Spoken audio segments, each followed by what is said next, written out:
Still in Parliament, the House is debating for approval the report from the Appointments Committee on the vetting of the 4 Supreme Court Justice nominees. Last week, Professor Henrietta Mensah Bonsu, Joni Kolendi, Jackson Honyenuga and Ibrahim Tanko appeared before Parliament's Appointments Committee to be quizzed for the position of Supreme Court Justice.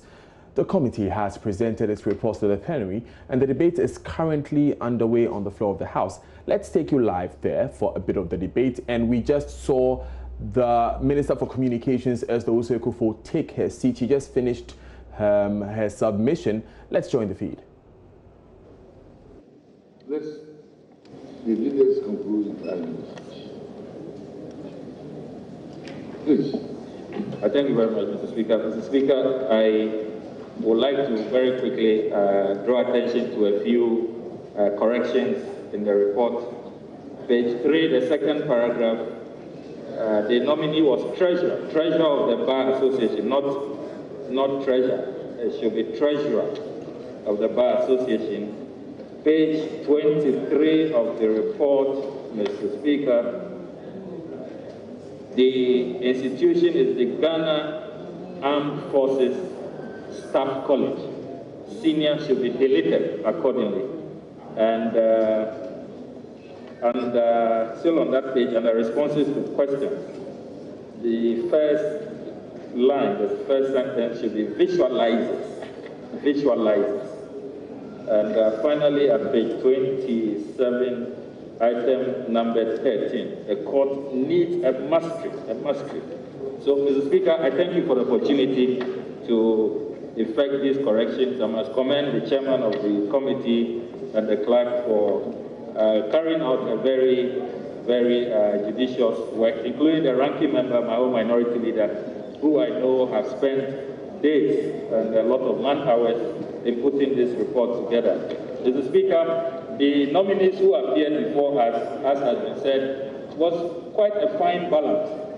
2 from the appeals court being promoted, 1 a practitioner of many years, and the 4th person, an academic who is very rich in criminal jurisprudence, as we have been told by many of the students who Professor Henrietta Mensah Bonsu taught. Mr. Speaker, the matter which I believe that should begin to engage the attention of this House is that some nominees, I observed during the vetting, that they were quite hesitant to provide answers because they did not want to be rendered impotent, as one of the nominees said, because they fear that if they provide an answer and a case is subsequently brought before them at the Supreme Court, that may create some bias, and applicants may say they should recuse themselves.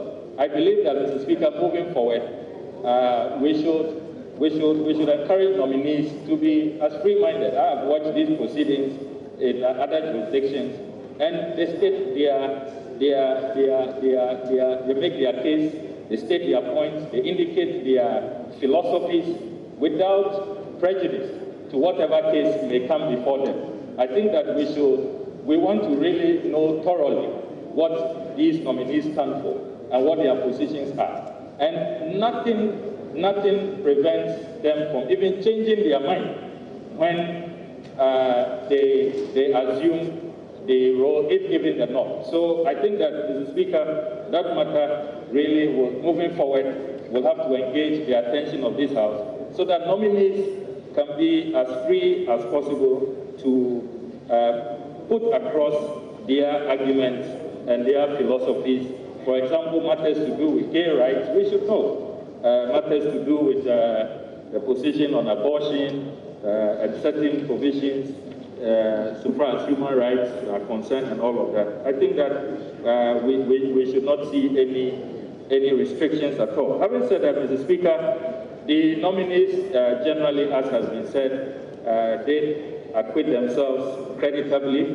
They brought up issues that should really engage our minds. For example, Professor Henrietta Mensah Bonsu reminded us that they are done with their work so far as the Ayawaso Commission report is concerned, but that it was up to Parliament to then follow up and ensure that there is executive oversight and that the executive implements the recommendations, especially portions in the government white paper which have been accepted. I think that as a House, we should take that counsel from the respected Professor Henrietta Mensah-Bonsu in good faith and carry out our mandate, especially as we have an election, a major election, just 6 months ahead of us. We must implement full recommendations and learn lessons from the Ayawaso debacle so that that does not recur. Having said that, Mr. Speaker, I must also indicate that the matter to do with temperament came up. The Justice Tanko responded to that matter very competently and was also in the position to take some of the background work we had done as feedback. And he did not hesitate at all to say that if he would have to improve on his temperament, he will do that so that he can get along with colleagues, particularly those he's going to work with on the Supreme Court. A similar matter came up with lawyer Yoni Kulendi as regards young lawyers, and I believe that that's a matter which, to the best of my knowledge, has been addressed, and I do not think that, for the record, anybody should be injured, whether the nominee or whether the young lawyers who I particularly sought to inquire about. And I hope that our records will reflect that this committee has not made any adverse finding against anybody as regards that matter. And that was the Member of Parliament for North Tongue, Samuel OKUDZETO, ABLAKWA, speaking on the floor of Parliament.